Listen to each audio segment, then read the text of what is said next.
Hello, I'm Sensei Alex Kakio. Thank you for joining me for this evening's Dharma Sunday, where we take canonical Buddhist teachings and tie them to real-world events. These teachings are offered free of charge, but if you'd like to make a contribution, information for PayPal and CashApp can be found in the description for this talk. If you'd like to do a deep dive into Buddhist training, check out my book, Perfectly Ordinary Buddhist Teachings for Everyday Life. There's a link to a sample chapter of the book also in the description for this talk. And finally, if you wouldn't mind liking this video and hitting subscribe and the notification bell, that way you'll be notified when I do live streams in the future. That'd be great as well. So the title of today's talk is Mindfulness versus Buddhist Practice. And by extension, I want to talk about the similarities and the differences between mindfulness as it's grown in the United States, its roots in Buddhist training, and whether or not I believe the two can coexist moving forward. Now, as a disclaimer, I'll tell you that I have a foot in both camps. I am authorized as a lay Buddhist minister, meaning that I can lead Buddhist ceremonies, give Dharma talks, teach meditation, etc. I am also a certified mindfulness teacher. So if you go to the International Mindfulness Teachers Association and look up my name, you'll find me there as a certified mindfulness teacher professional. I'm also undergoing a second teacher training now with the Interdependence Project in New York, again, for mindfulness teacher training. So I can see the pluses and minuses of both. To give you an idea of where I'm going with this, I'd first like to read a couple of articles. The first comes from the Mayo Clinic, and it can be found at their website, mayoclinic.org. And it's under the Healthy Lifestyle and Consumer Health section. And it states, mindfulness exercises. If you've heard of or read about mindfulness meditation, also known as mindfulness, you might be curious about how to practice it. Find how to do mindfulness exercises and how they might benefit you. What is mindfulness? Mindfulness is a type of meditation in which you focus on being intensely aware of what you're sensing and feeling in the moment, without interpretation or judgment. Practicing mindfulness meditation involves breathing methods, guided imagery, and other practices used to relax the body and mind to help reduce stress. Spending too much time planning, problem solving, daydreaming, or thinking negative or random thoughts can be draining. It can also make you more likely to experience stress, anxiety, and symptoms of depression. Practicing mindfulness exercises can help you direct your attention away from this kind of thinking and engage with the world around you. What are the benefits of meditation? Meditation has been studied in many clinical trials. The overall evidence supports the effectiveness of meditation for various conditions, including stress, anxiety, pain, depression, insomnia, high blood pressure, hypertension. Preliminary research indicates that meditation can also help people with asthma and fibromyalgia. Meditation can help you experience thoughts and emotions with greater balance and acceptance. Meditation also has been shown to improve attention, decrease job burnout, improve sleep, improve diabetes control. What are some examples of mindfulness exercises? There are many simple ways to practice mindfulness. Some examples include, and then it goes on to list several examples. I'll just list them instead of reading the descriptions. Pay attention, live in the moment, accept yourself, focus on your breathing, body scan meditation, sitting meditation, walking meditation. And finally, when and how often should I practice mindfulness exercises? It depends on what kind of mindfulness exercise you plan to do.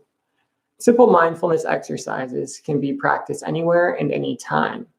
Research indicates that engaging your senses outdoors is especially beneficial. For more structured mindfulness exercises, such as body scan meditation or sitting meditation, You'll need to set aside time when you can be in a quiet place without distractions or interruptions. You might choose to practice this type of exercise early in the morning before you begin your daily routine. Aim to practice mindfulness every day for about 6 months. Over time, you might find that mindfulness becomes effortless.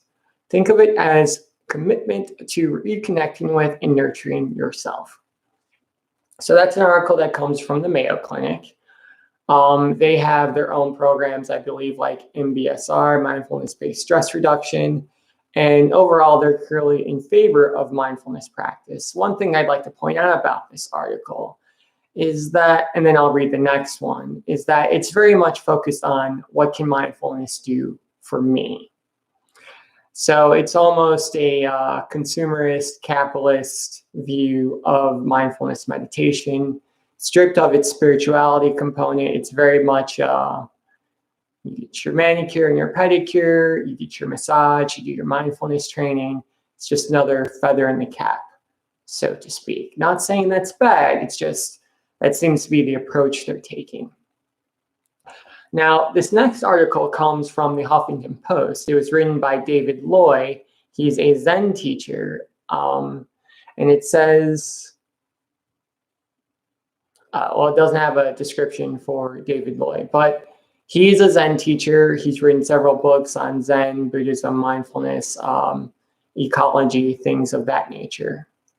The article's from 2013, and in the article, he states, suddenly, mindfulness meditation has become mainstream, making its way into schools, corporations, prisons, and government agencies, including the US military. Millions of people are receiving tangible benefits from their mindfulness practice: less stress, better concentration, perhaps a little more empathy. Needless to say, this is an important development to be welcomed, but it has a shadow. The mindfulness revolution appears to offer a universal panacea for resolving almost every area of daily concern. Recent books on the topic include Mindful Parenting, Mindful Eating, Mindful Teaching, Mindful Politics, Mindful Therapy, Mindful Leadership, A Mindful Nation, Mindful Recovery, The Power of Mindful Learning, The Mindful Brain, The Mindful Way Through Depression, The Mindful Path to Self-Compassion. Almost daily, the media cite scientific studies that report the numerous health benefits of mindfulness meditation and how such a simple practice can affect neurological changes in the brain. The booming popularity of the mindfulness movement has also turned it into a lucrative cottage industry. Business-savvy consultants pushing mindfulness training promise that it will improve work efficiency, reduce absenteeism, and enhance the soft skills that are crucial to career success. Some even assert that mindfulness training can act as a disruptive technology, reforming even the most dysfunctional companies into kinder, more compassionate, and sustainable organizations. So far, however, no empirical studies have been published that support these claims. In their branding efforts, proponents of mindfulness training usually preface their programs as being Buddhist-inspired.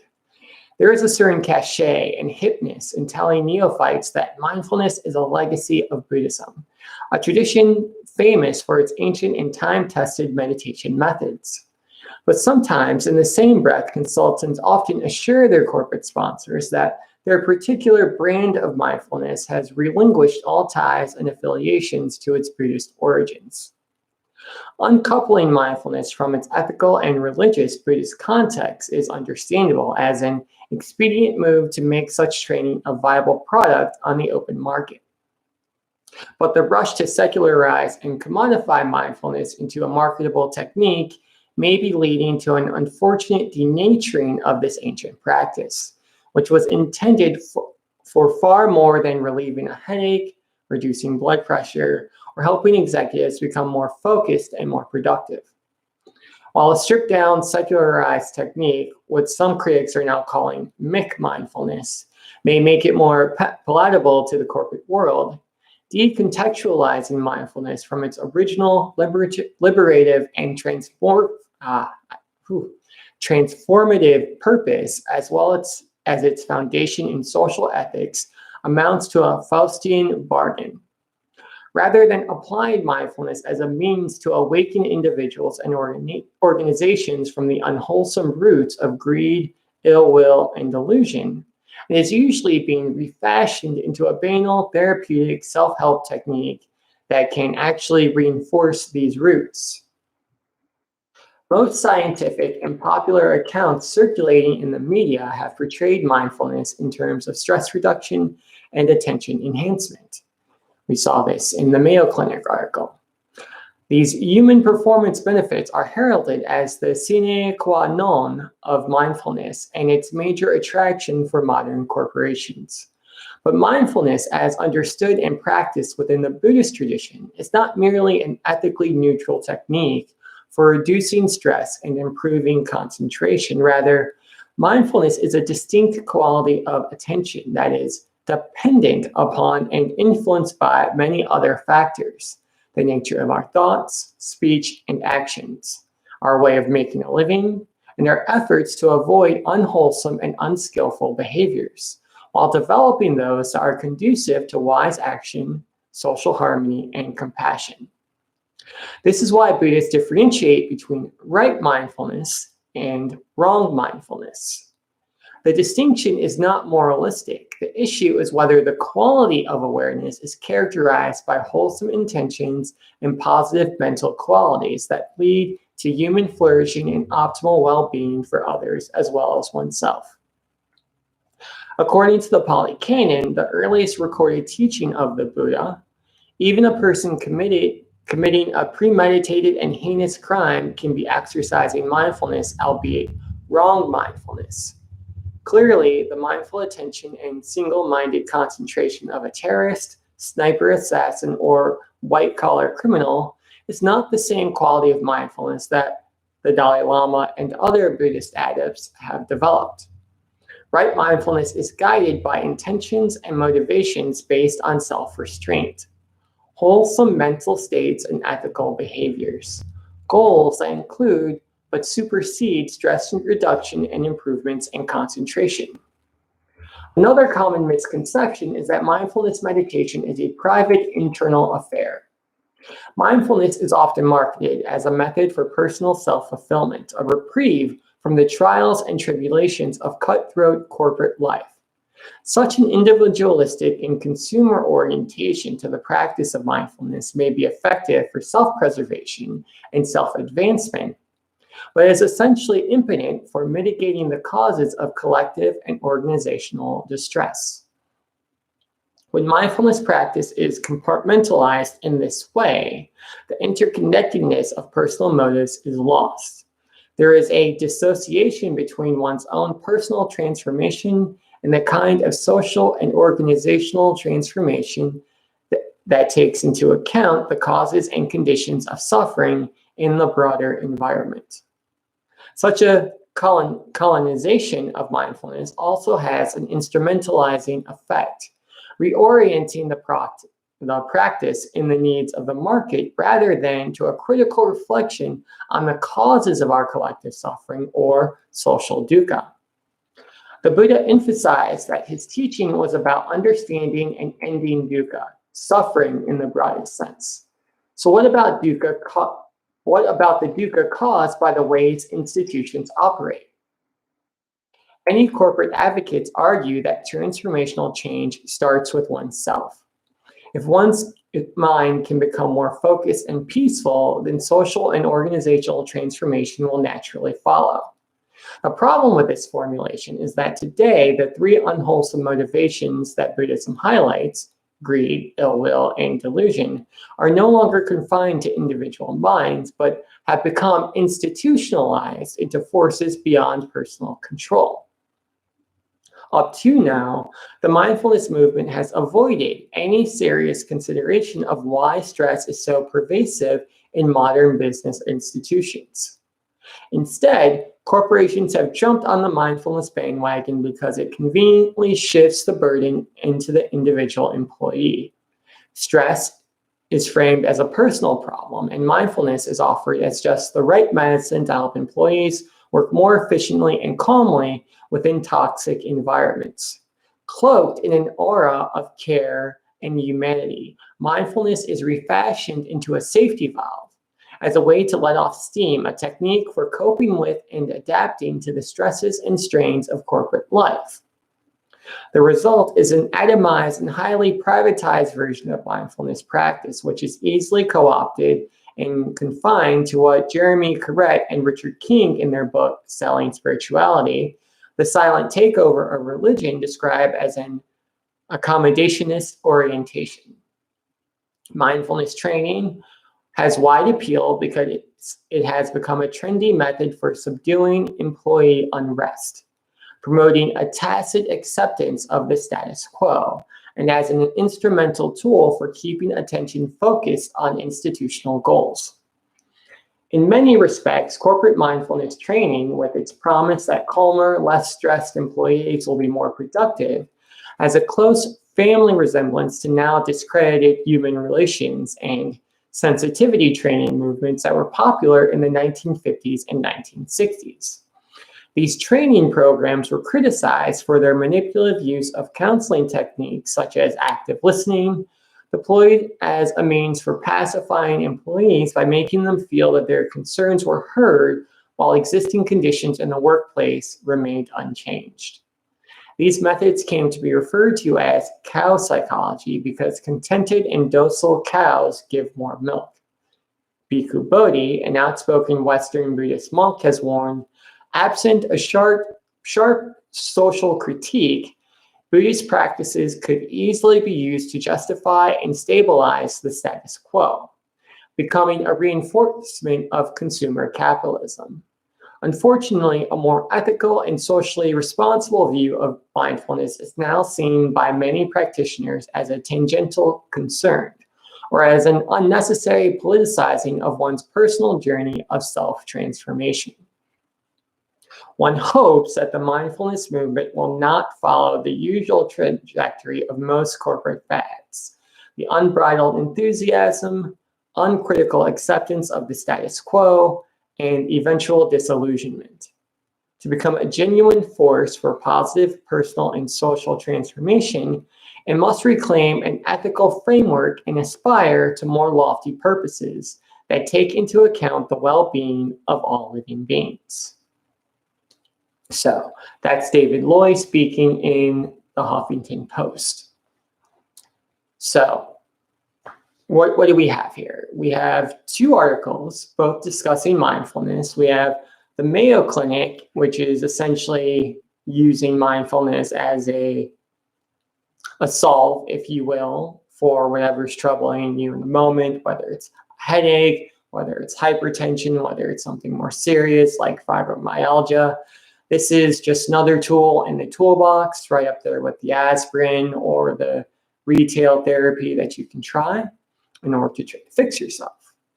And we have David Loy, a Zen Buddhist teacher, who is criticizing that view, saying that mindfulness in the West has been stripped of the moral tenets and social responsibility that we learn in Buddhism.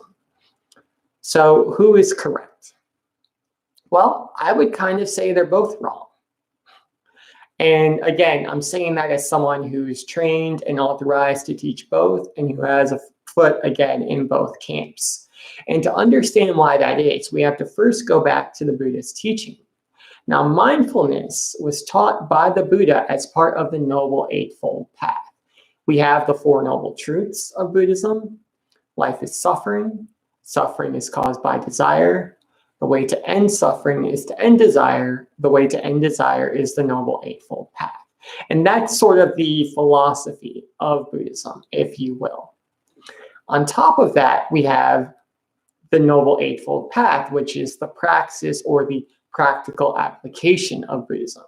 So we have the philosophy of Buddhism, and then the Eightfold Path is how we do Buddhism in daily life. And that's right view, right intention, right speech, right action, right livelihood, right effort, right mindfulness, and right concentration. Now, what's important to recognize about this is two things: that mindfulness comes towards the end. And Buddha, when he was giving these teachings, he gave them in a very specific order for a very specific reason. So right view, for example, is at the front because we can't practice Buddhism if we don't have right view. If we don't see the world clearly, if we don't understand there's a problem, there's no way we can motivate ourselves or others to walk the path. Right mindfulness is the second to last tenet that the Buddhist taught, right before right concentration. Before that, he taught right speech, right action, and right livelihood. Now, these are the moral tenets of Buddhism. This is how we act in the world with people, with animals, with trees, with all living things. And this is the social cachet that David Boyd is getting at. If we take mindfulness out of the Noble Eightfold Path, we lose those moral tenets. And like he said, now we have snipers who are practicing mindfulness. Now we have sociopaths who are practicing mindfulness. Now we have people who are very cruel to themselves or others, but they're still practicing mindfulness. They're still very aware of what they're doing. But the problem isn't with mindfulness. The problem is that mindfulness has been pulled out of the framework it was supposed to be in. Mindfulness was never supposed to be about the world around us and how we interact with it in larger social structures. Mindfulness is a personal journey. The moral tenets is the social part of the path. And it's telling that Buddha, when he was teaching us how to walk this path, taught us how to be good neighbors, how to be good friends, how to be good siblings through the moral tenets, right speech, right action, right livelihood, before he taught us to work on ourselves through right effort, right mindfulness, and right concentration. So I don't think mindfulness as it's progressing in the West is necessarily incorrect. It's being taught more or less how it was taught in the Buddhist time, but it's being taught without the larger framework. And that's where the problem lies, because we're losing the ethics piece. And without the ethics piece, we don't look at the larger situation that we're in. We don't ask ourselves, am I stressed because my boss is practicing wrong speech towards me right now? Am I sick because the corporation down the street is poisoning the water I drink and they're not practicing right action? Am I unhappy because I'm practicing wrong livelihood and I'm earning money in a way that causes harm to myself or others? Without Buddhism as a larger framework, we don't ask those questions. If we don't ask those questions, we can be very mindful, sure, and there is some benefit to that. But is that going to help us realize enlightenment? Is that going to give us a lasting peace? No, absolutely not. Now, there are people who are saying that we need to add an ethical framework to mindfulness, and they're right, but I think it's strong. I think it's strange that they say that because we already have that ethical framework. We have Buddhism, and we took mindfulness out of Buddhism, and now we're trying to add all the Buddhist stuff back into mindfulness without calling it Buddhism, which doesn't make sense to me, but we do stuff like that in the West. So as a certified mindfulness teacher, I think mindfulness is wonderful. I think it helps a lot of people. I think it has a lot of benefits. And I think some of the things we've learned through the mindfulness training in the West can better inform the way we teach Buddhism. So for example, when I learned meditation, the person who taught it to me was a senior student at the temple. She was very kind. She told me to sit on the cushion, back straight, breathe in, breathe out, don't move until the bell rings. And that was all the instruction I got on how to meditate. Now it's correct instruction, it's good instruction, it works. But is that the best way to instruct students on how to teach, how to learn meditation, and how to practice it? Maybe, maybe not. I think skillful means comes into play. And when we look at mindfulness and how we teach mindfulness to others, there is a lot of skillful means there. Granted, it's mostly because mindfulness teachers are working with corporations and they're trying to earn money. So you need to present this in a way where there's quick benefits. But I don't think that's necessarily a bad thing. I think we can use that and integrate it back into traditional Buddhist practices, which is why when I teach meditation, instead of simply telling people breathe in, breathe out, I give very specific instructions. Breathe in and out through your nose. That engages your parasympathetic nervous system. Extend the belly button on every inhale. That allows you to get a good lung full of air. It hijacks your fight, flight, or freeze response so that you can rest and digest. I didn't learn that in a Buddhist temple. I learned that during a mindfulness teacher training. So I believe strongly that mindfulness is useful and it's helpful. I believe strongly that Buddhism is useful and that it's helpful. And I believe that what we need to do as practitioners, as opposed to having Buddhism over here and mindfulness over here, we need to go back to basics. We need to go back to what the Buddha did and have them come together. We shouldn't be looking to mindfulness to teach us ethics. That's what Buddhism is for.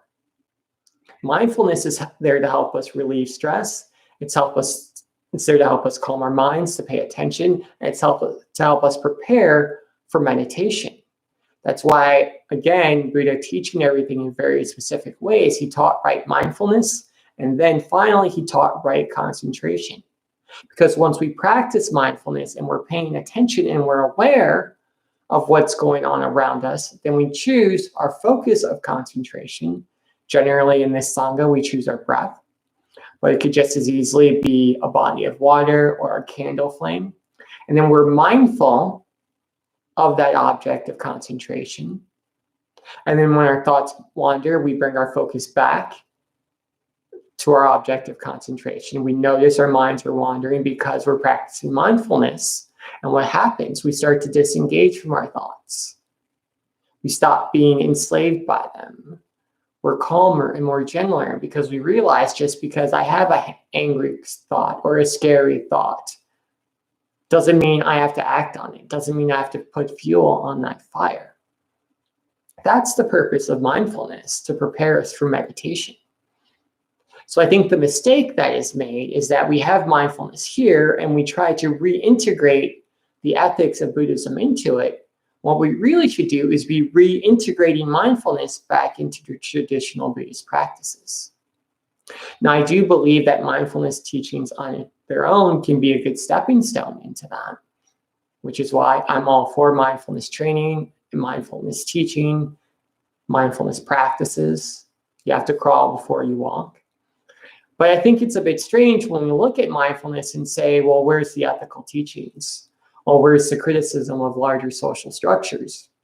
Because that doesn't exist in mindfulness. It was never supposed to. It exists in traditional Buddhist practices. When you look at the way that Buddha lived in his life, that was the engagement with larger social structures. When he chose to be a monastic and not to go back to the palace and live life as a prince, that was him living out those moral teachings of Buddhism, realizing the social system he lived in was wrong, and then working to change it through his actions. But he didn't do that because he was mindful. He did that because he was moral. They're not separate necessarily, but they are different. And when we don't realize that they're different, that they're meant to do different things, that's where all the confusion happens. So I'll wrap this up by saying that Buddhist practice is great, and we should do it.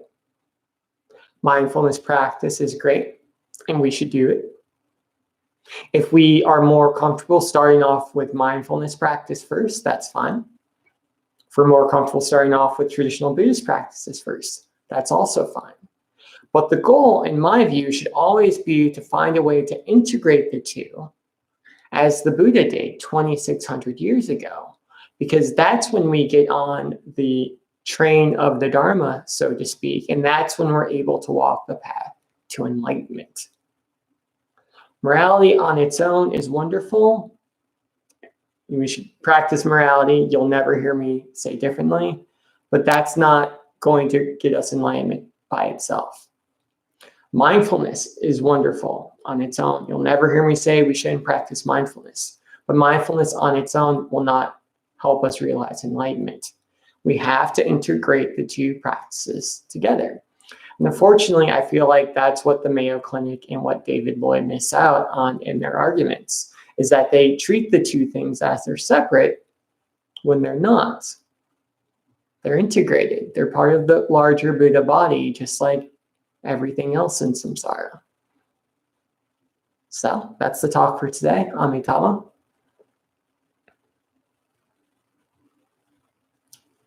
Now we'll move on to the question and action portion of tonight's chat. If you have questions, comments, or concerns about the articles I read, about my talk, about mindfulness training, about Buddhist practice, life in general, leave those in the comment section. I'll be sure to respond. While we're waiting for those to come in, I'll make a few announcements. So if this is your first time with us, this is Dharma Sunday. We do this every Sunday at 6:30 p.m. Eastern. And the practice consists of me generally reading an article or commenting on some video I've seen in social media, and then giving the Dharma talk and then a Q&A. So it's a very simple practice where we try to tie traditional Buddhist training with daily life. On Wednesdays, we do meditation and sutra study. And what that consists of is a 15-minute guided meditation, reading from a sutra. Right now, we're reading from the Awakening of Faith Sutra. That's followed by a Dharma talk, and then also a Q&A. And that's, again, at 6:30 p.m. Eastern, also live stream. If you'd like to be notified when these live streams take place, make sure you subscribe to the channel and hit the notification bell. If you wouldn't mind hitting the like button, that'd be wonderful as well. So our first couple comments come from Great Hermit. You said, hello, sensei, followed by the bow emoji. And then you asked, why is there some studies that state that some people receive negative experiences with mindfulness despite its beneficial claims? Well, thank you. That's an excellent question, Great Hermit. And the reason is because some people do have negative experiences with mindfulness. It's very helpful, but again, removing mindfulness from the larger Buddhist training can be very dangerous. And this is why the Buddha, in his wisdom, and David Lloyd talked about this a little bit, he differentiated between right mindfulness and wrong mindfulness. Just being mindful isn't in and of itself a good thing. Mindfulness simply means heightened awareness. It simply means paying attention. But the question becomes, what are we paying attention to? If I'm being mindful of something negative, like a murder, like being verbally abusive, then I can be mindful all day. I'm only causing harm to myself or others. On another vein, and this is something that unfortunately doesn't get talked about enough, if I've experienced very severe trauma in my life, if I've been a victim of some crime, if I have some sort of a mental health disorder, being mindful can be harmful because now I'm paying attention to all the negative things, all the suffering that's in my head. And if I'm doing that outside of the framework of Buddhism, which is designed to help us be supported in that by the Buddha, by the Dharma, by the Sangha of other practitioners, it can be very negative. This is why the Buddha always practiced skillful means. Based on the person who was in front of him and their experience, he taught them in a different way. So for some people, mindfulness in and of itself can be very helpful and very useful. For other people, if they're suffering, let's say, from PTSD, it can be extremely dangerous and extremely trying and stressful. This is why mindfulness on its own isn't enough. This is why I spoke so much about the need and the purpose of integration.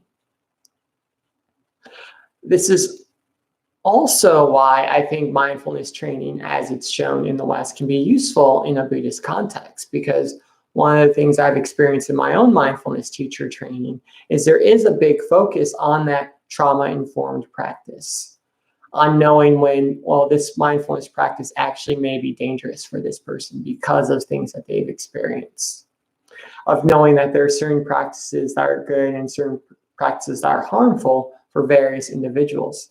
Those things aren't necessarily covered in a Buddhist temple.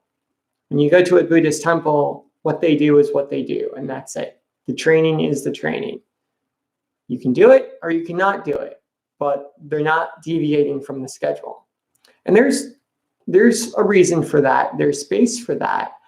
But I think it's important that we integrate some of these skillful means that we are learning from mindfulness, from science, into this Buddhist practice to understand that this isn't for everyone, that sometimes there are issues that can't be fixed or solved by mindfulness or by Buddhism, and maybe there are other modalities that might be more helpful.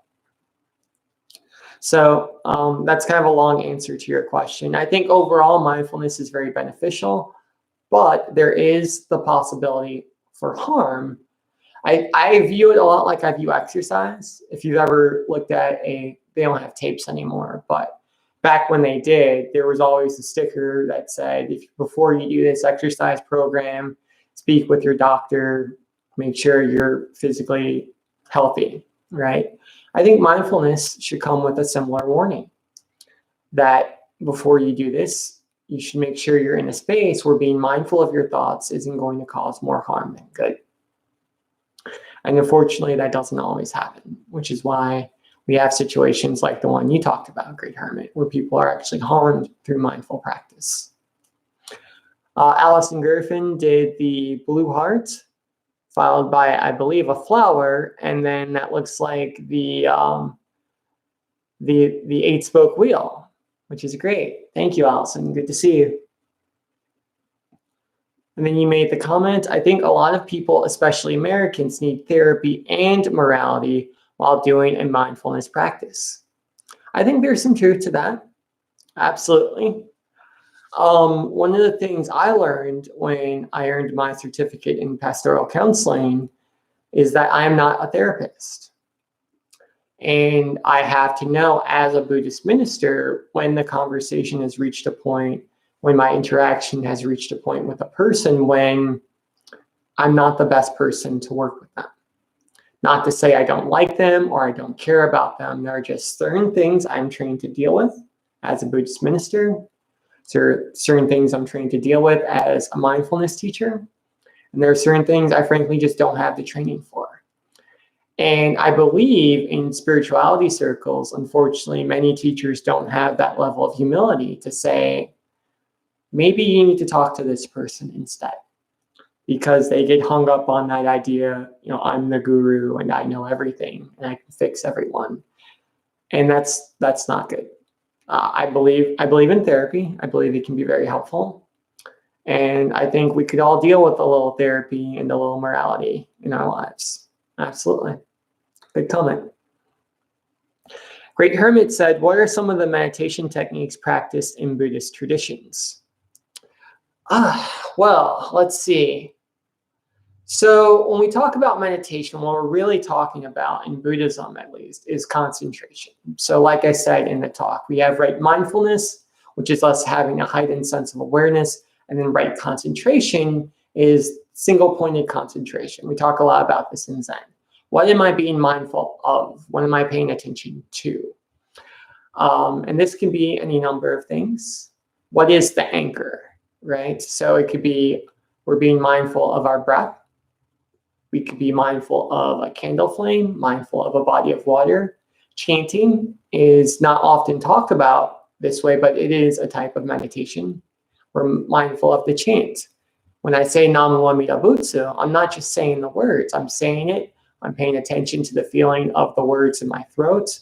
I'm visualizing the Buddha in my mind and his myriad of good qualities.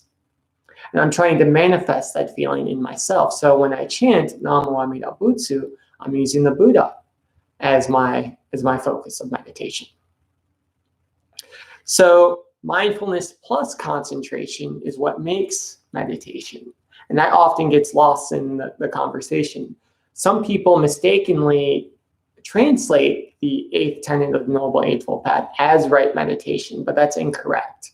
It's mindfulness plus concentration is what makes meditation. Body scans is also a very common form of meditation in Buddhism.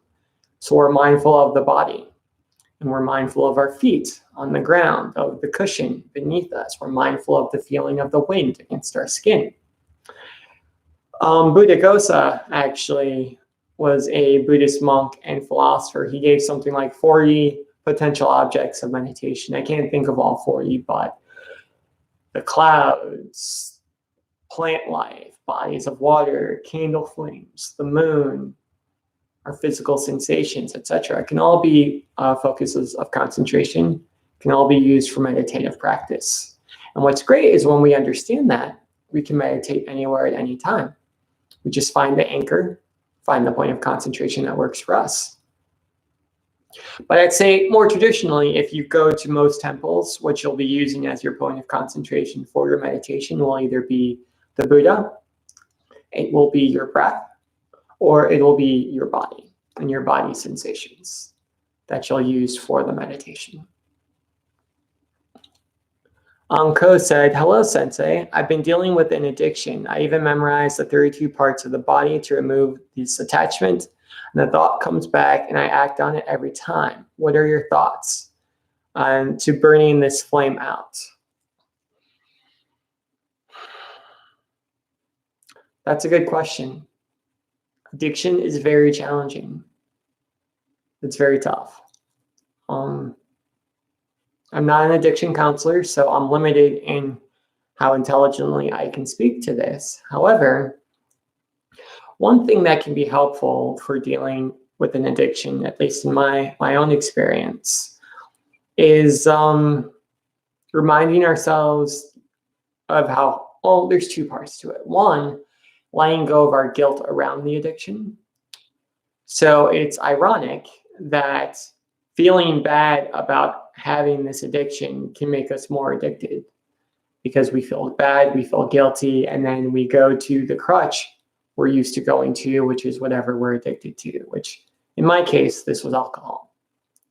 So we have to let go of any guilt or any shame we have around this first. Meditating and pondering the ways that this addiction can hurt us or has hurt us in the past can also be helpful.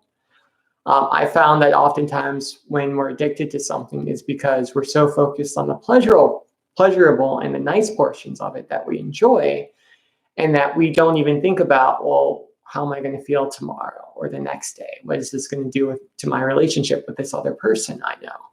So reminding ourselves of the negative consequences of acting on this impulse can be useful as well.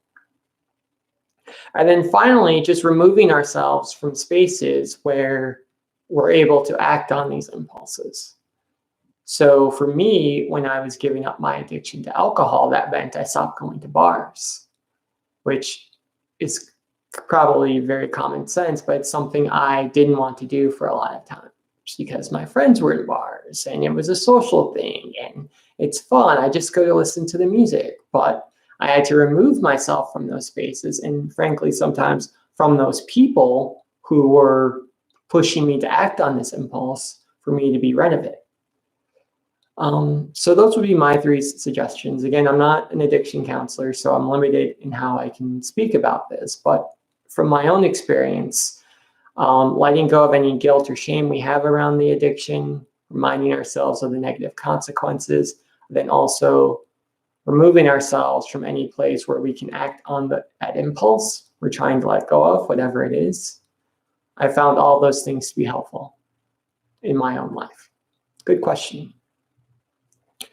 Great Hermit asks, why are there so many meditation postures aside from the lotus position? Because we are human beings and some people are more flexible or less flexible than others. So that's a very good question. And it comes up a lot because, well, first, backing up, we don't know what position the Buddha sat in when he sat meditation.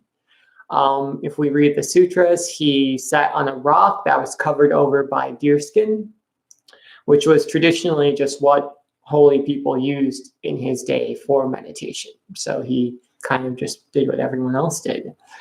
But we don't know what his legs looked like. We don't know if he leaned against the tree or if he was, we don't know, right? Now, the lotus position is generally what's suggested because it's a yogic posture and it is extremely stable. So if you can get yourself into that position with your right foot on your left thigh, your left foot on your right thigh, you'll find that you're not wobbling at all. You're very stable, you're very still. So it enables you to be able to meditate for very long periods of time. The issue with the lotus position is that when these practices first started, they weren't sitting in chairs generally. People either crouched or they sat on the ground. So their level of flexibility, their core strength was a lot greater, to be blunt, than what we have in the West, because we sit in chairs. So our hamstrings are very tight, our backs are very weak, and just sitting on the floor, much less sitting in the lotus position, can be quite painful. And I would encourage people to not force themselves into the lotus position, because you can do a lot of damage to your knees that way, tearing the meniscus especially. The idea is all the flexibility should be in your thighs. So if you feel some strain in your thighs, that's okay. If you're feeling it in your knees, that's a problem, because now you're straining and tearing tendons. Tendons don't stretch, they just tear. So you don't want to injure yourself. So for that reason, in the West especially, we have other meditative postures that are also have their roots in yoga. So there's the Seiza position, where we sit on the bench and we have our feet tucked under us, which is also very stable and also good because it tilts our pelvis forward. So it forces us to have a straight back. We can sit in the position, I've seen it called crisscross applesauce, where we have our shins sitting on our feet, butt on the floor on the cushion. And this isn't the best posture for meditation, because what that does is it pushes our pelvis back. So we kind of slouch a little bit. So it can be a little bit more difficult for breathing. We have to keep reminding ourselves to push out our chest and straighten our back. And then, of course, we can also sit in chairs, which is fine too. I think all of these postures have their benefits. I personally think the closer we are to the floor, the better, because our mind and body are one and the same. So I personally, in my own life, I have a hard time meditating in chairs. I can do meditative breathing, that's fine, but dropping into a deep samadhi meditation is very difficult for me. When I'm in a chair, I think because I'm sitting, my mind's not thinking, oh, we're meditating now. Instead, it's thinking, oh, I'm going to do some work, or I'm going to type on my laptop, or I'm going to watch this YouTube video. So understanding that connection between mind and body, that's why I think it's important to get as close to the floor as possible. But if we can't do that and we're going to injure ourselves, sitting in a chair is fine. But that's primarily why there's so many different meditative positions, is because different people have different levels of flexibility. So in the name of skillful means, people sit however they can. The important thing is that we're sitting more than anything else. But that's a very good question. Anko said, thank you, Sensei. Thank you, Anko. I hope that helped you. Diva Buddha X said, unfortunately, DMX lost his battle against addiction. Yeah, I actually read that earlier today. It was sad. It was sad. I grew up listening to DMX's music every day on the bus. It was playing. I forget the name of the radio station, but I heard DMX. I saw a couple of his movies, Romeo Must Die, that he did with Jet Li. So it's always sad when people lose their battle with addiction. But I encourage everyone watching to chant for DMX tonight and light incense for him and for his family. Allison Griffin said, I agree that accepting your addiction and admitting total helplessness is a crucial step, and practicing morality. That M word, morality, is very important. I agree with you 100%. We have to, it's a very heavy word, because a lot of people, I think, have been harmed by ethics, by morality, by people misusing those words. But when we have guidelines for how to live our lives, as taught in right speech, right action, right livelihood, even if we don't attain those guidelines, it's helpful to help us move in that direction. So, absolutely, I agree. Let's see. Diva Buddha X said, would you say watching the news feeds are fear and anger? Absolutely. 100%. I've written articles at my blog, The Same Old Saying. I may have actually done a couple videos like this one on why we shouldn't watch the news. Because the purpose of the news is no longer to inform us about events. It's not just the facts, right? News organizations are businesses. They exist to earn money. They earn money by getting ratings. And bad news is what sells.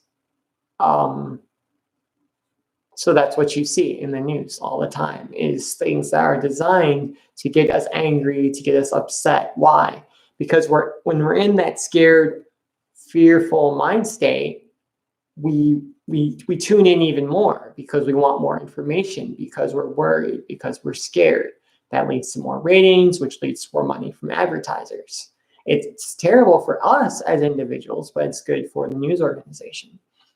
So I always encourage people to not watch the news. I personally don't watch the news.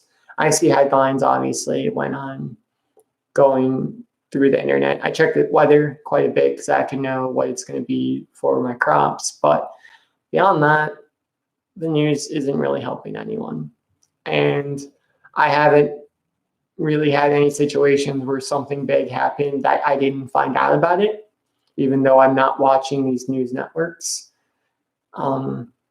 Yes. And I think that, going back to today's discussion, when we talk about right mindfulness, we can't be totally disengaged from the world, but we can be mindful of the media we take in, just like we're mindful of the food we eat, and ask ourselves, is this helping me or is this hurting me? Am I getting information right now that's useful to my life, or am I just getting angry and upset and yelling at my screen, and now I can't sleep tonight because I'm really upset about what this talking head said? And when we practice right mindfulness and we see what's going on in our minds as we engage with different media, we know what to watch and what not to watch.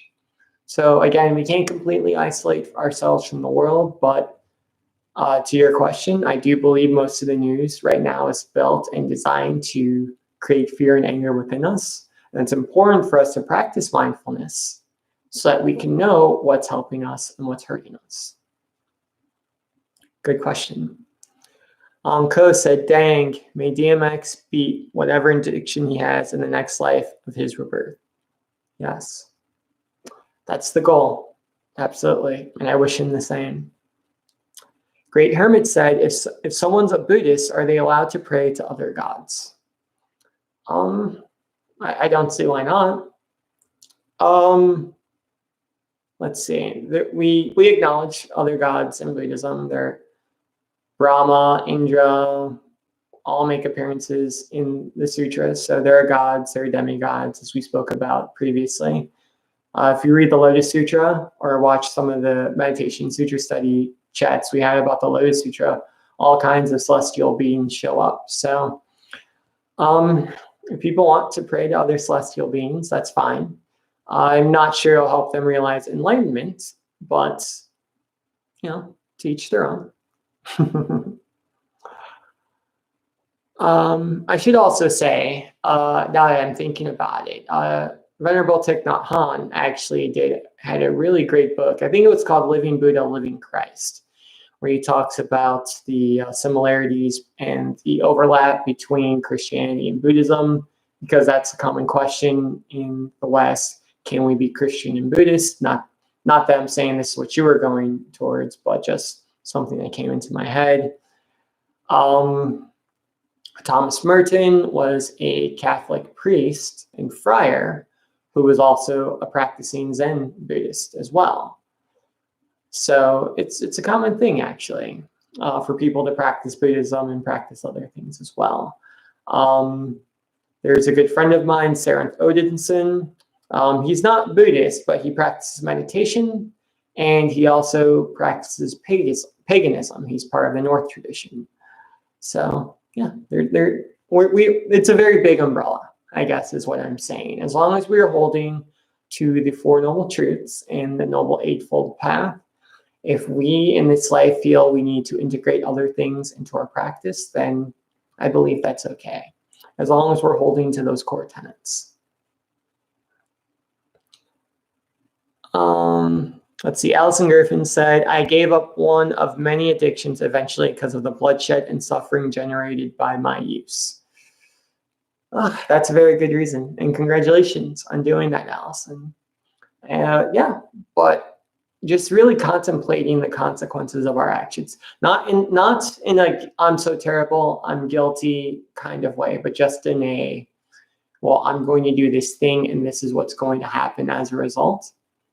Again, not beating ourselves up, just looking at the action and the consequences can be very useful in helping us give up not just addictions, as we generally think of them, but really any negative action that we tend to undertake. Because normally we don't do that because we're caught in the mind of desire. Mike Makes Right said, is it possible to pursue both wealth and enlightenment? Whew, that is a good question. Well, there have definitely been many wealthy people who've practiced Buddhism. There's an entire sutra actually. It's not written by Queen Srimala, but it's her speaking, and the Buddha is there essentially listening and cheering her on as she gives Dharma teaching. We'll read it at some point during meditation and sutra study. It's Srimala in the Lion's Roar. And there have been other kings, queens, etc., who have practiced the Dharma and realized enlightenment. So it's certainly possible. I would say it's more difficult. I'd say it's especially more difficult in the West because many of the things we have to do in order to accumulate wealth are not encompassing with the Buddhist teachings. So it's challenging. It's hard, but it's 100% possible. There's actually several books that I really enjoy where it's a wealthy Buddhist who's also, maybe they're a very wealthy businessman, but they're also a Zen Buddhist priest at the same time. If you look at Japanese Buddhism, for example, this is very common. They're very big on integrating work and spirituality. So you talk a lot about, they talk a lot about how our work can be our spiritual practice. So I believe if we're working and we're practicing right livelihood, that's the most important thing. And we become wealthy as a result of that work, I don't think that's necessarily a bad thing. I think we have to be careful, like with all things, how we use our wealth. And again, I'm going to say it again because it's very important. We have to be practicing right livelihood. But if we're doing that and we accumulate wealth as a result, I don't think that's against the Buddhist teachings at all. Great Hermit said, what can we do to make our physical life better or make a better rebirth in the next life? The simplest thing is simply to practice the Dharma, the Four Noble Truths, the Noble Eightfold Path, the Six Perfections. If we do those things, then our lives will naturally become better because we're creating better karma. We're planting the roots of good merit, as we're taught to do in the sutra. As we plant those roots of good merit, those things grow, either in this life or our next life. It's no different than planting in a garden. If you plant carrots, you'll get carrots. If you plant apple trees, you'll get apple trees. If you plant dandelions, you'll get dandelions. 1 second. My computer is about to shut down. I didn't plug in my power cord, unfortunately. I was not being mindful. So I just have to adjust the power settings. Okay. All right, there, we're good. I bought us another hour and a half. So, Yeah, that's it. Just practice the Four Noble Truths, the Six Perfections, the Noble Eightfold Path. It sounds simple, but it's not. It's simple, but it's not easy. So if you do those three things, you'll plant those roots of good merit. Those roots will grow in this life, or they'll grow in the next life. Devat Buddha X, would you say watching porn is bad? So I try to avoid good versus bad, because then we argue about the definition of good, the definition of bad. I would say that watching porn is probably unhelpful to your meditation practice.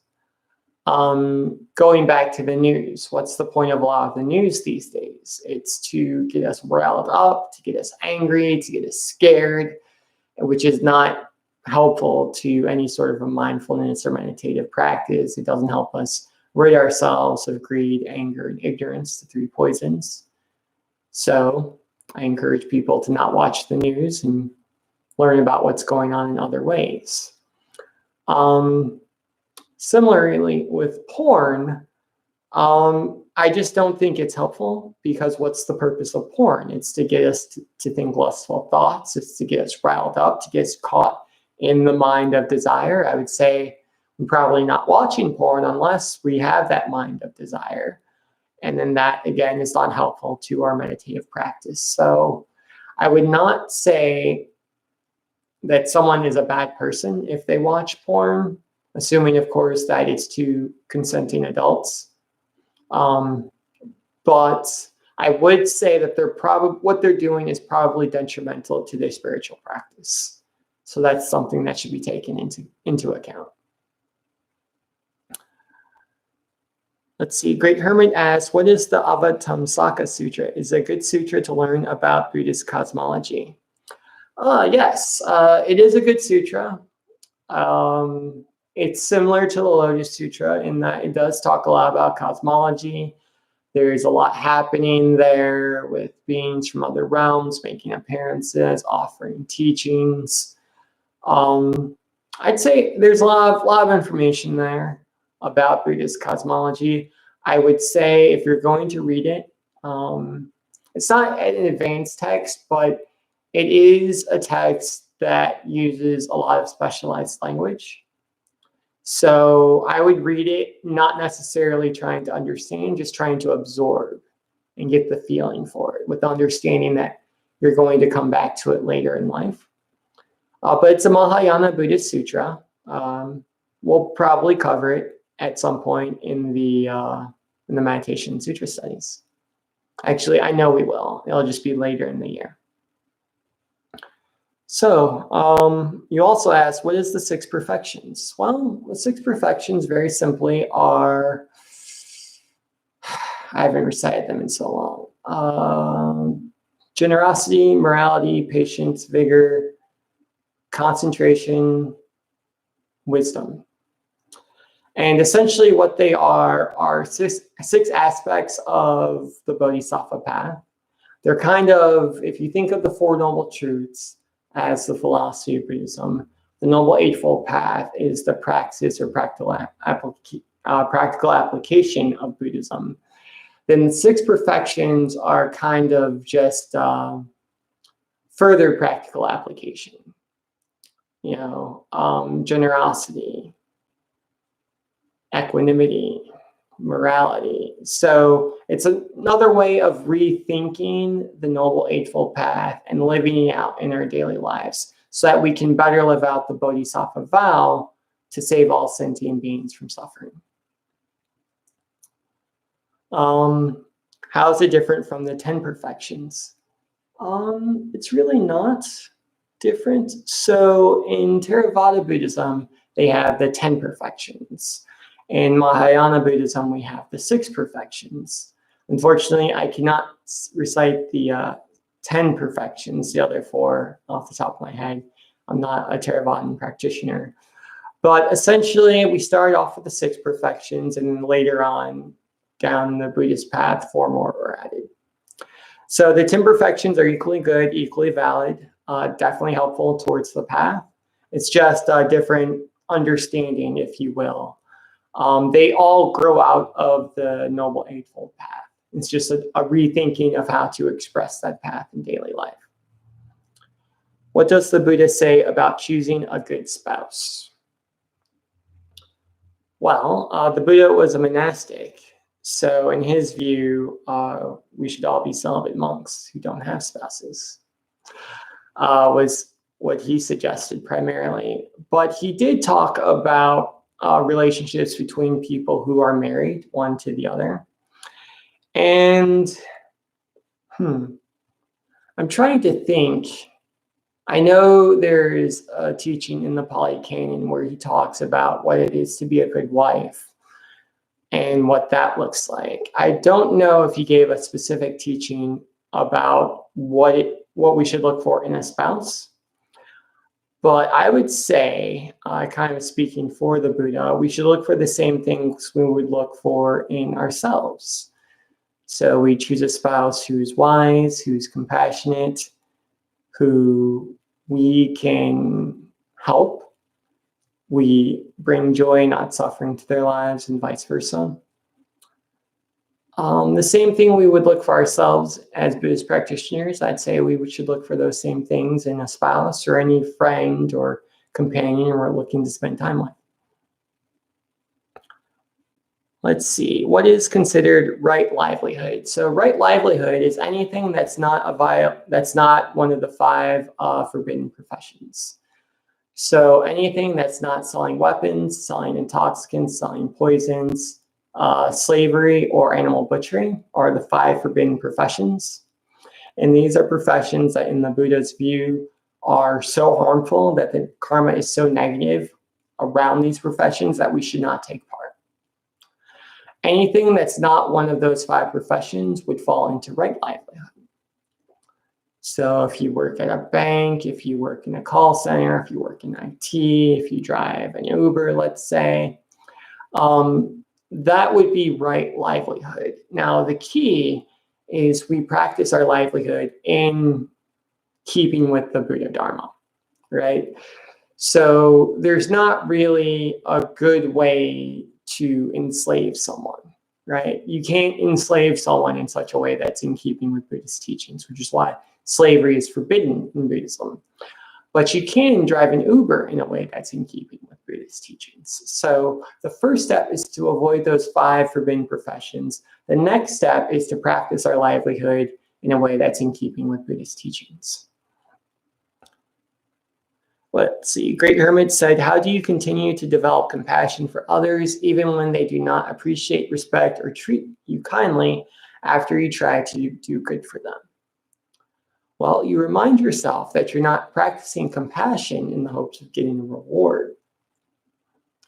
And that can be challenging. It's very natural, very human that if we're kind to someone, we want them to be kind back to us.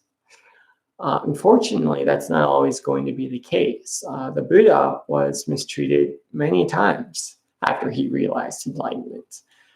We have to remember that the Buddha was doing something very radical by creating this Buddhist order, allowing women to join, allowing the untouchables to join, so people who traditionally were not allowed to practice spirituality. So he was mistreated sometimes. He went on alms rounds and he didn't receive donations. Sometimes he and his monastics were attacked while they were walking down the road. But he continued practicing compassion because it was part of his spiritual training. He did it because he wanted to plant the roots of good merit, not because he wanted to get a reward. Now, generally speaking, if we're compassionate to others, they're compassionate to us, but not always. So what I do personally is simply to remind myself I'm not practicing compassion for the other person. I'm practicing compassion for me and by extension for all sentient beings. Let's see, Great Hermit asked, how do you set boundaries? Well, I set boundaries in accordance with the 4 Noble Truths and the Noble Eightfold Path. So I expect people to treat me in accordance with those teachings, and I treat other people the same way. Now, if they refuse to do that, I don't belittle them or disparage them in any way, but I do accept the fact, well, maybe this isn't a person that I can interact with, or maybe I can interact with them, but only in a very limited way.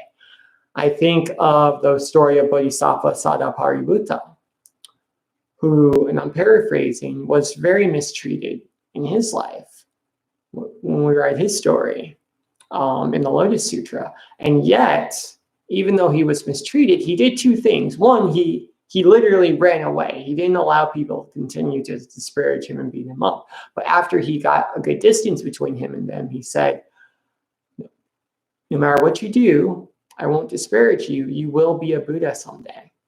So he wished them well. He treated them compassion.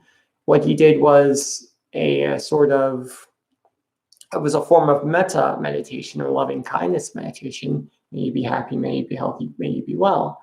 But at the same time, he didn't allow himself to be mistreated as well. So that's what I do, very simply. I set boundaries for myself and how I treat others. I ensure I'm treating them in ways that's in keeping with the Four Noble Truths and the Eightfold Path to Sixth Perfection. And at the same time, I expect other people to treat me in the same way. If they don't, that's fine, but I do put some distance, some boundaries between me and them to ensure that I'm showing myself compassion, even as I'm showing them compassion. That's a good question. I think that's something we all struggle with.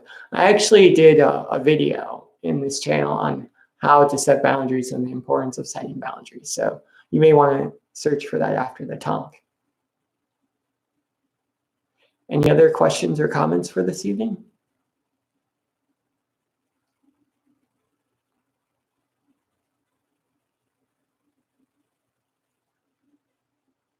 All right, wonderful. Thank you so much for joining me for Dharma Sunday. I hope to see you next time. Amitabha.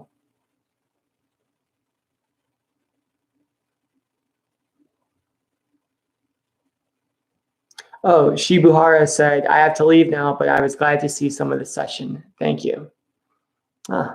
Thank you so much. Thank you for joining us, Shibu. Hope to see you again. Great Hermit asks, why is it so important in Nichiren Buddhism? Oh, and then you also asked, what is the Lotus Sutra? So the Lotus Sutra, we actually covered the Lotus Sutra previously during meditation and sutra study, but it's a teaching where the Buddha speaks. So I want to say it's the final teaching that was given by the Buddha, but the Nirvana Sutra also claims to be the final teaching given by the Buddha. So there's some arguments there. But essentially, the Lotus Sutra puts a great focus on skillful means. The question was asked by Great Hermit.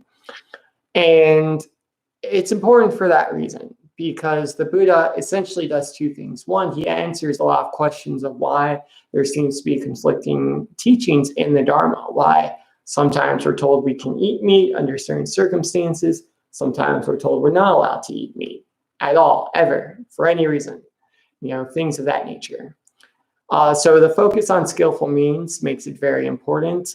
There are some great teachings. The story of Bodhisattva Sadapaributta, the story of the burning house, is also great, also can be found there. It's very important in the Nichiren sect because Nichiren, who is the founder of Nichiren Buddhism, when he left Mount Hiei, when he left the Tendai Buddhist order, he chose to place his focus and the focus of his school on the Lotus Sutra. And it's the Sutra of cause and effect.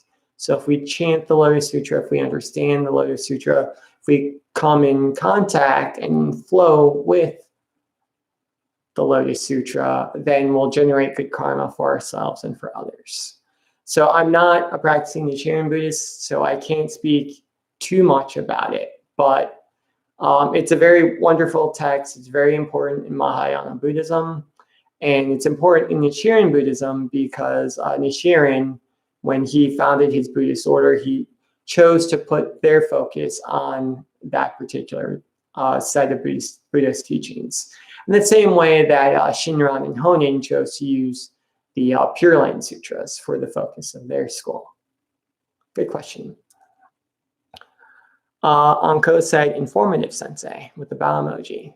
Thank you, Anko. Great Hermit asks, what is the Nirvana Sutra? It's just another Mahayana Buddhist text. We'll be covering that at some point during meditation sutra study. And in that text, Buddha speaks a lot about nirvana and the importance of what is nirvana, how do we attain nirvana, etc. Great Hermit asks, what sutras would you recommend to us to study? All of the Mahayana Buddhist texts I would recommend you study. I was not born, but all of my training has been in the Mahayana Buddhist schools, primarily Pure Land and Zen. So that's what we focus on here at this channel. On Wednesdays, when we do meditation and sutra study, we're working very purposely through all the Mahayana Buddhist sutras. So right now we're doing the Awakening of Faith Sutra. Previously, we've done the Lotus Sutra. We've done the Vimalakirti Sutra. I think we may do the Nirvana Sutra next, but I'm not positive. I would probably recommend you start with the Lotus Sutra if you're looking for one to start with, just because I think it's something that you can grab onto immediately and find it can help you immediately. You don't have to have a very deep understanding of Buddhism to get help from it. Great Hermit said, what other sutra that teaches about the Buddhist cosmology aside from the Avatamsaka Sutra and the Lotus Sutra?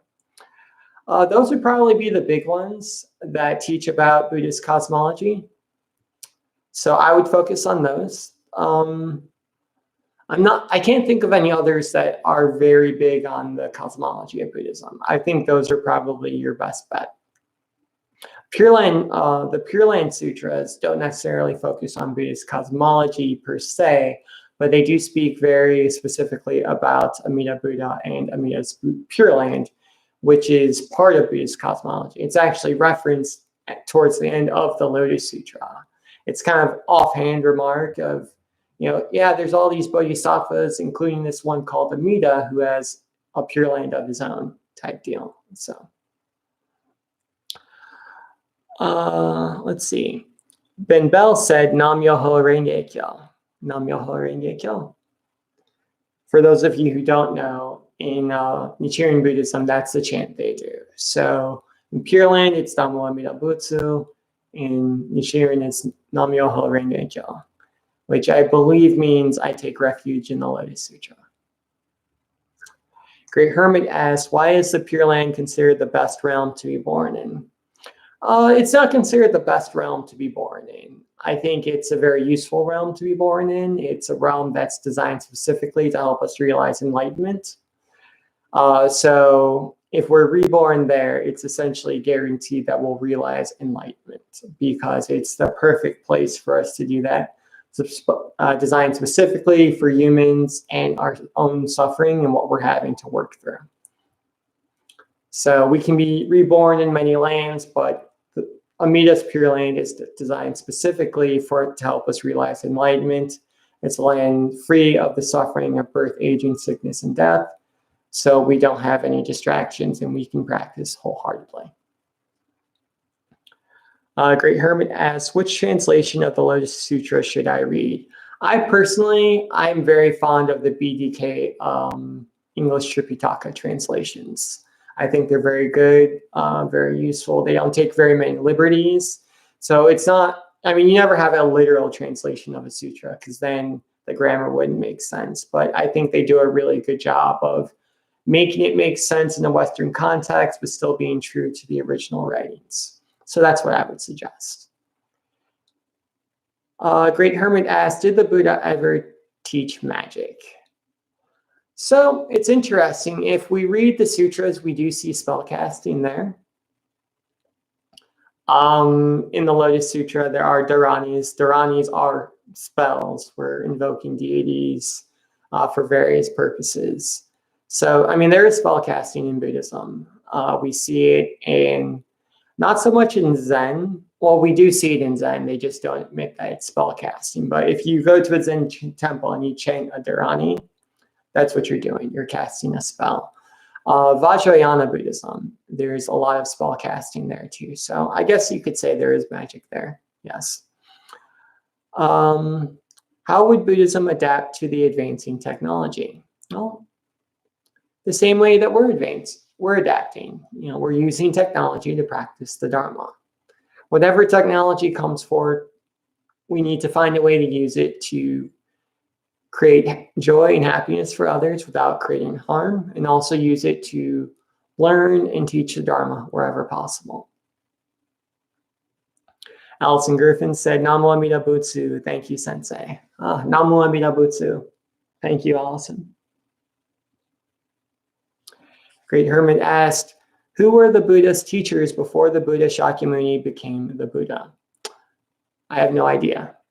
That's not actually revealed in the teachings. We're told that he practiced with many teachers, that some of them offered to have him become a teacher in their own sect, whatever that was, but we're never told who he personally studied with. Only that he tried many different paths before finally sitting under the Bodhi tree and realizing enlightenment.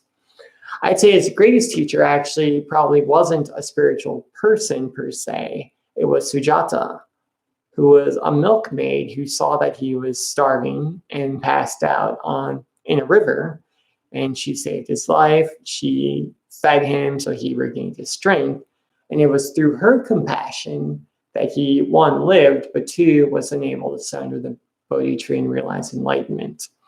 And then he embodied that compassion in his own training and his own teachings. So we don't know who his teachers were, but I would say Sujata, the milkmaid, probably gave him the most important teaching, which was that of compassion.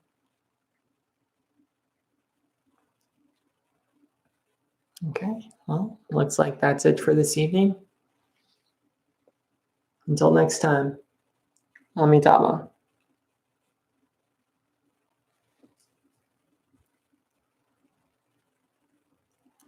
Oh, looks like we have one more from Great Hermit. Who was the patriarch of Zen? So there's actually several patriarchs of Zen. Probably the most famous would be Wei Neng, who was, he was a laborer who realized enlightenment after he heard the Diamond Sutra being recited. And then he went to a temple and practiced, and was chosen by the abbot there to be the lineage holder of Zen. And he was the writer of the Platform Sutra, which is a seminal text in Buddhism. So there are several patriarchs. It's hard to say who's the patriarch because there's many different teachers, and based on your lineage, the patriarchs will be different. But I'd say in Zen, probably the most famous patriarch would probably be Wei Neng. You probably also want to include, is there anyone else? No, I'd say probably Wei Neng. Sadhu Anko said Sadhu with the bowing emoji. Sadhu Anko, thanks so much for being here this evening. Great Hermit said, is the next Buddha Maitreya? Oh, that's often said in Buddhist cosmology, that the next Buddha will arise in the West and his name will be Maitreya. So that is a traditional teaching. What did Buddha Shakyamuni say would happen to this world when Maitreya reincarnates back into this world? Essentially, what the Buddha taught was that we were in a Dharma. Eventually, what would happen is there would be a Dharma ending age where there would be many false teachers, and it would be very hard to find a teacher of the Dharma. And then Maitreya would be reincarnated, and he would be the teacher we had waited for. So the traditional teaching is Maitreya will arrive in the West, and then he will reawaken the Dharma, so to speak. The true Dharma will be available once again, is the traditional teaching.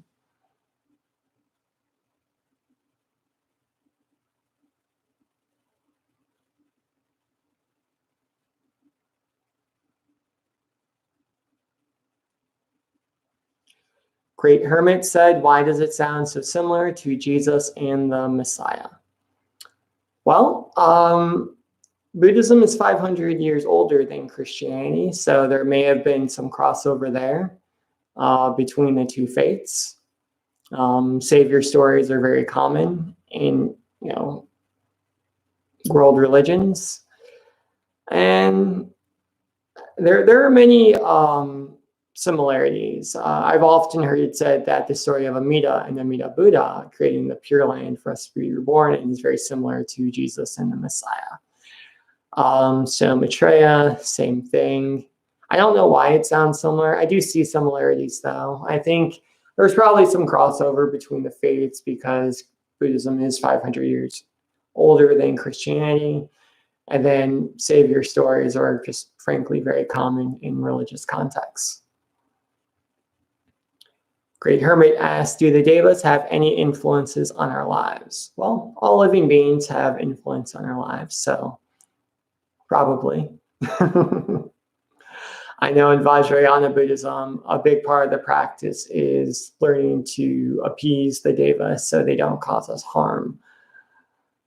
Let's see. Sean Mimu said, mindfulness in Thich Nhat Hanh. He is a Buddhist. He makes it so easy. Venerable Thich Nhat Hanh is wonderful. We are very, very lucky to have him. He's made the teachings very available to many, many people, for sure. And I have many friends who are actually ordained in his order. So all wonderful, all deeply realized individuals. Venerable Thich Nhat Hanh is a gem, to be sure. Great Hermit said, are there other humans on other planets? I have no idea.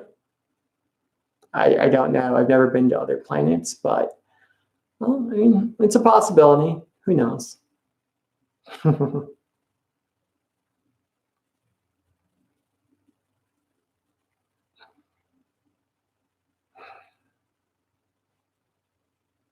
Anything else for this evening?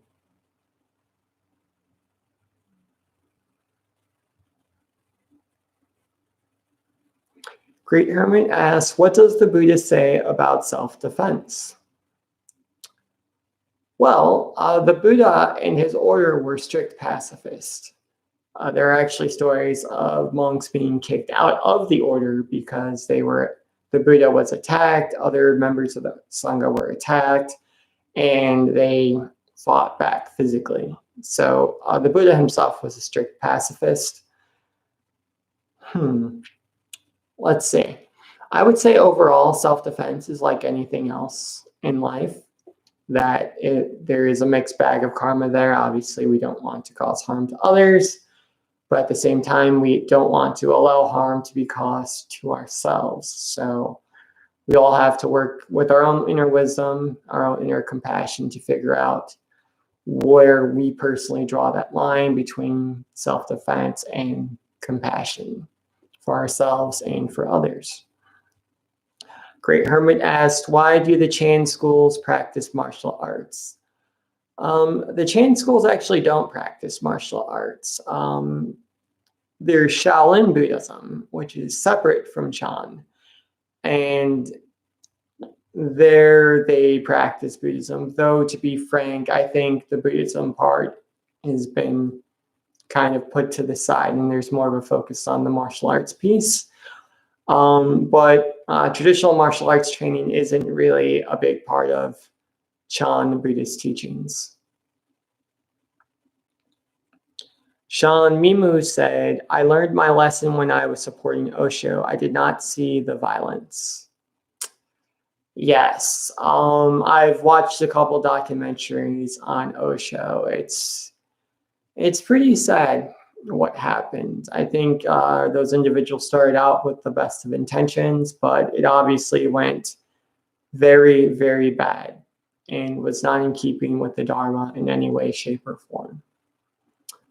Great Hermit asked, what is Shaolin Buddhism? So Shaolin Buddhism,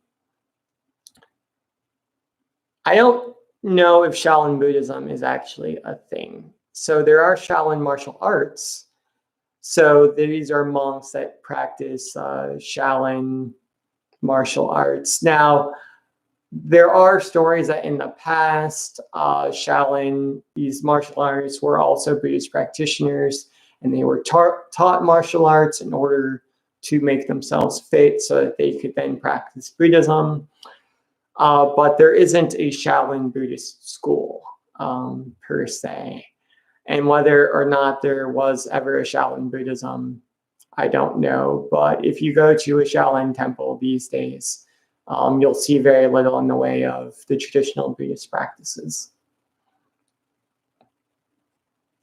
Great Hermit asks, why do some individuals and organizations promote so much fear and hate? Because they are trapped in the illusion of a separate self. And because they are trapped in the illusion of a separate self, they want to protect that self. And when we're in that mindset, fear and hate are the natural things that pop up as a result. Just like the Buddha taught, it all comes from ignorance. Ignorance of the conventional world, which leads to greed, anger, and ignorance. And ignorance of the karma we're creating through our actions, but also ignorance of our original nature, which is that of Buddha. Great Hermit asks, why isn't there much engaged Buddhism? There actually is a very large movement towards engaged Buddhism. Venerable Thich Nhat Hanh is an engaged Buddhist.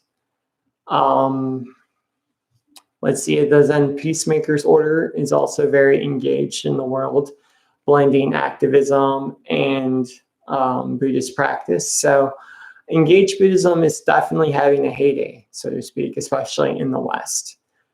I think for a long time, we thought we had to flee to the mountains and to the monasteries. And I think that was true, frankly, because there was a lot of persecution of Buddhists in the past.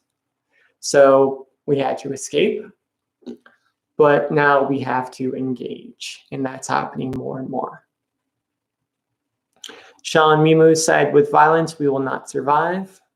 You also said, are we getting better? And yes, it is. I agree. I believe we are getting better. I do agree that violence is not the way forward, 100%.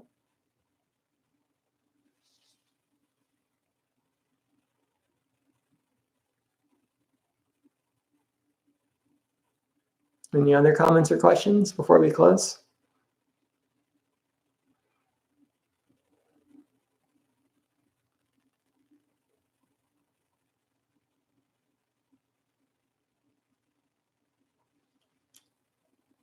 Great Hermit said, in the past, monks used to beg for alms. Now they live in temples. This is, well, some of them still do live in temples, but a lot of them no longer live in temples. So it depends on the order and the type of training. Sean Mimu said, I love you. I love you too. Thank you. Great Hermit said, why has that changed? The reason that has changed is because, well, just because of skillful means. So in the time of the Buddha, well, the Buddha actually didn't live in temples. They were a homeless order. But over time, the practice did move into temples because you had more and more monastics, and they all have to live together so that they can practice together. And then they gain more support from the larger community.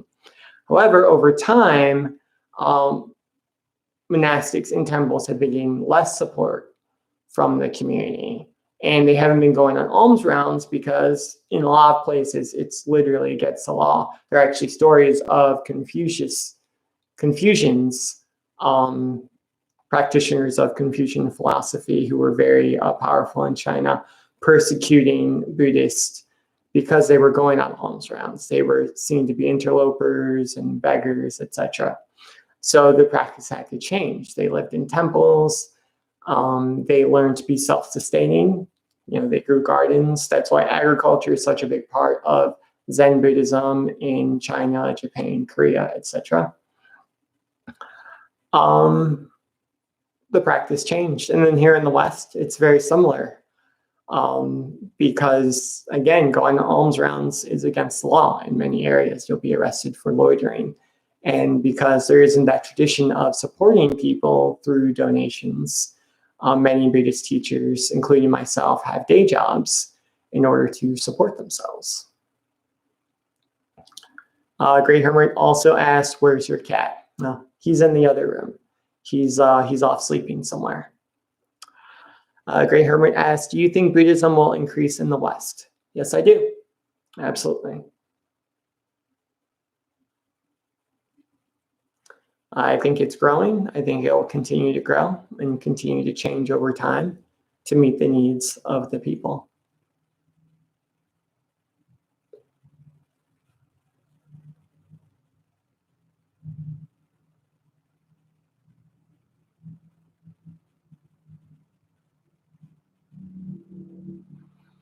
All right. Well, looks like that's it. Oh, wait. Will you become enlightened someday? Well, I'm already enlightened, and so are you. We're all enlightened beings. The goal isn't to become enlightened, it's to actualize our enlightenment in daily life, which is the purpose of Buddhist training. But everyone watching this video right now is enlightened. That's actually something we're covering right now in meditation and sutra study. On the Awakening of Faith Sutra, Abhaghosa talks about this quite clearly. He makes it easy to understand. Shan Mimu said, "Yet in non-duality we are one. What then of Buddhism?" Buddhism is an illusion that's there to help us see that we are one. We have discerning minds, which are helpful in day-to-day life, but we need a practice to help us see through that, to see through the oneness, see through to the oneness, the larger Buddha body. And that's what Buddhism is for. It's a toy, but it's a useful one. Great Hermit asks, "How did we forget our Buddha nature?" It's just a part of being born in a physical body. We're born into a physical body, so we're ignorant of our Buddha nature. So our practice then is living in this physical body and then using it skillfully in order to remember who and what we are.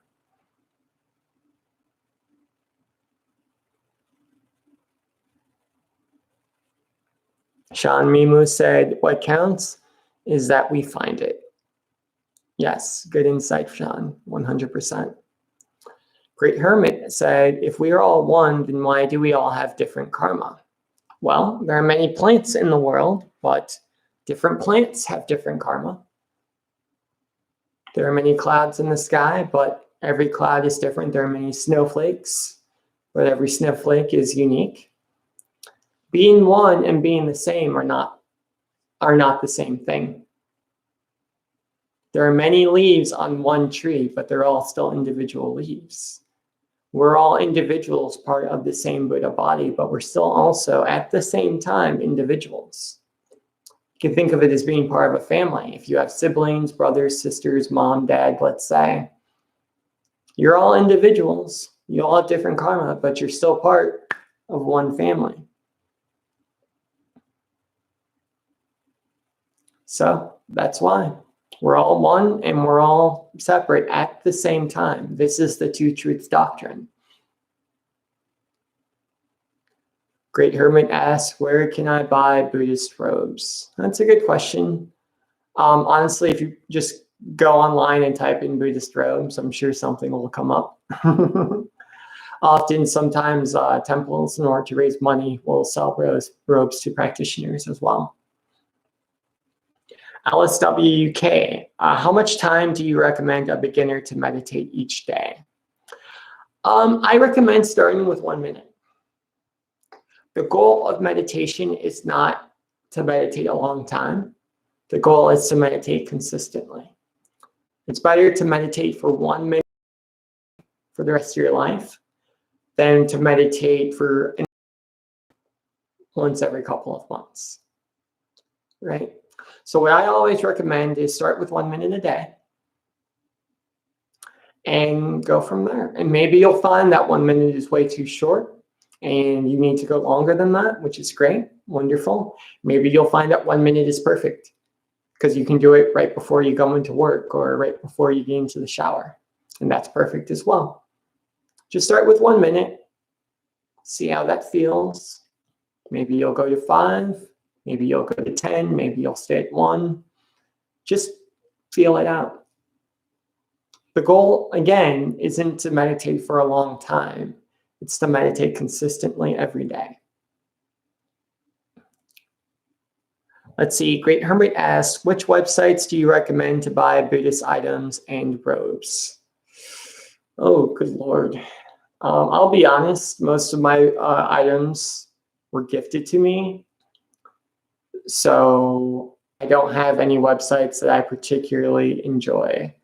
But really, just in any online store, I think will be good. If you want to be supportive of a Buddhist temple, you may go to their website if you have one nearby and see if they offer items.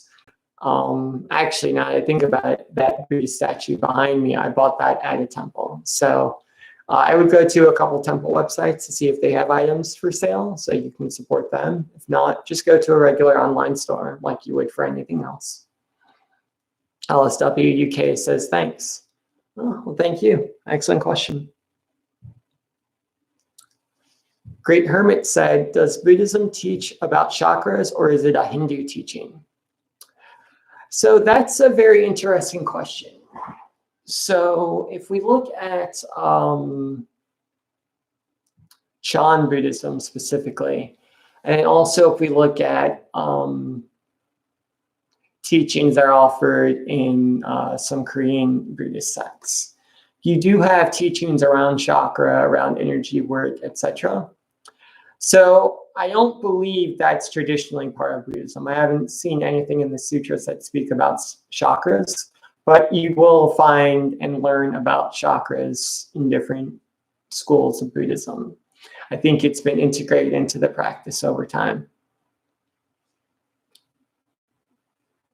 Let's see. Sean asks, you are so talented at this. Are you here every Sunday? Well, thank you, Sean. That's very kind. I appreciate that. Yes. So every Sunday at 6:30 p.m. Eastern, we do Dharma Sunday, which is what we did earlier today. And now we're in the Q&A portion. And what Dharma Sunday is I do a Dharma talk, which I comment on whatever's happening with current events. And then we have a Q&A, which is what we're doing now. In addition to that, every Wednesday, we do meditation and sutra study. And that's a bit more traditional. We do a 15-minute guided meditation. We do a reading from a Buddhist sutra. Right now, we're reading through the Awakening of Faith Sutra. I give a Dharma talk followed by a Q&A. So, and that's also live streamed here, 6:30 p.m. Eastern. So if you would like to take part in the future, just make sure you subscribe to the channel, hit the notification bell. If you wouldn't mind hitting the like button, that'd be very helpful as well. And then every time I go live, you can take part. And then, of course, if you're not able to do the live stream, the recordings are available for you at any time. The teachings are offered free of charge. But if you'd like to make a contribution, information for PayPal, CashApp is in the description. But 100% not a requirement. I'll be here regardless. Great Hermit said, thank you, Sensei, followed by the bow emoji. Thank you, Great Hermit. I appreciate you being here.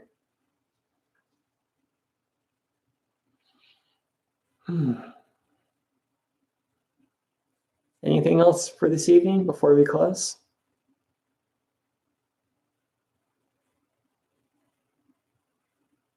All right. Well, until next time, Amitabha.